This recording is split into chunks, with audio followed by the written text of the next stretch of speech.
This episode is sponsored by Squarespace. I used Squarespace to build both Basics with Babish and BingingWithBabish.com. On the sites, you'll find recipes, equipment lists, other news, and updates. All beautifully designed, if I do say so myself. Get 10% off your first Squarespace order by visiting squarespace.com/babish.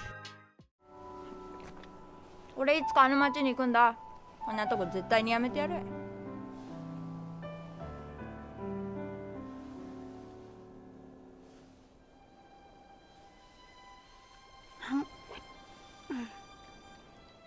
Hello there, welcome back to another episode of Anime with Alvin. Today, I'll be making the Red Bean Buns from Spirited Away, one of my favorite movies of all time. The bun that Chihiro is eating in the movie seems to be a little bit larger than usual, which means we're probably going to need a lot of red beans for the filling. I will now leave with these red beans.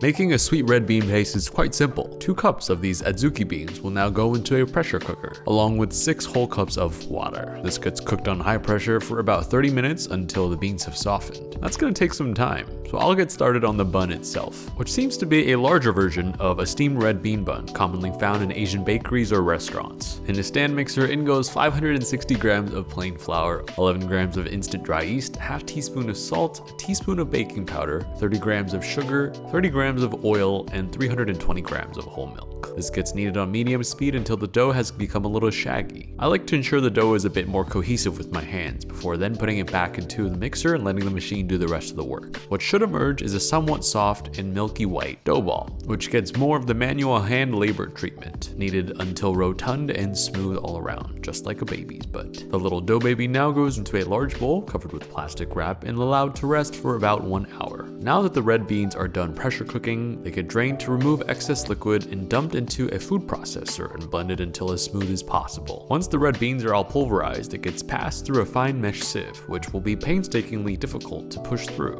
They're a little chunky, so this took about 10 minutes of constant stirring and pressing. But once the fruits or beans of our labor have been now entered into the pan, this gets cooked with 2 whole cups of brown sugar, a little bit of salt, for about 10 minutes so that the liquid can evaporate and the sugars can slightly caramelize. Once it's looking pretty thick and most of the water is gone, I like to add a little bit of oil just to make the paste a little shiny and help the sugars caramelize slightly more. What should result is a thick but still smooth red bean paste that tastes like dessert. Kind of makes you wonder if you could do this with other beans like black beans or pinto beans, but I'll leave that to the experts. This will go and cool while we work on our steamed buns. A little bread baby has grown quite a bit, which means it's time to cut it in half with the knife. So after rolling out the dough to a large circle, but not too thin, I'm decidedly mounding on top as much red bean filling into the center as I can. I also tend to do this a lot when making dumplings at home, which is probably why they never really turn out the way I want them to.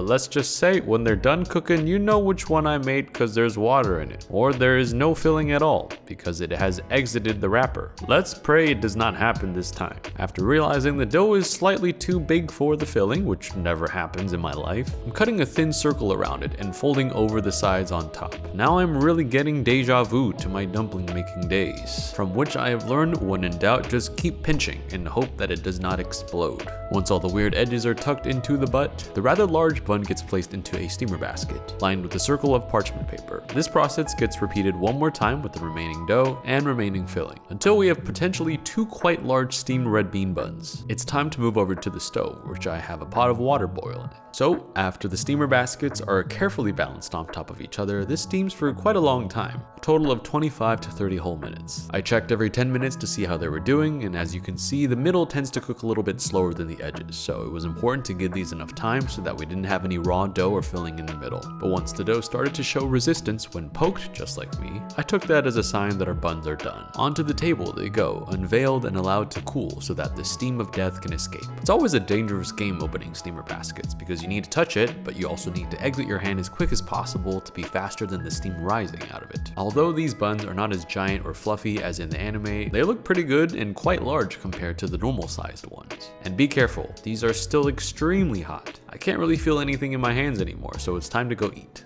And I've learned in my experience that diving in face first is often a good idea. This does take me back down memory lane, going to dim sum restaurants with my parents in California, and always making sure to order dessert at the very end.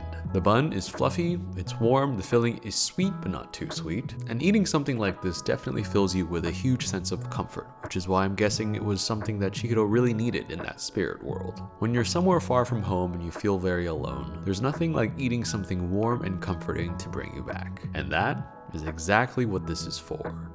Thanks again to Squarespace for sponsoring today's episode. They've been a great partner in supporting the Babish culinary universe and bringing my websites to life. From websites to online stores to domains and analytics, Squarespace is the all-in-one platform for you to build your online presence. They also have SEO tools so that your site is getting found and searched by more people more often. If you want to try it for yourself, you can start your free trial today by visiting squarespace.com/babish to get 10% off your first purchase.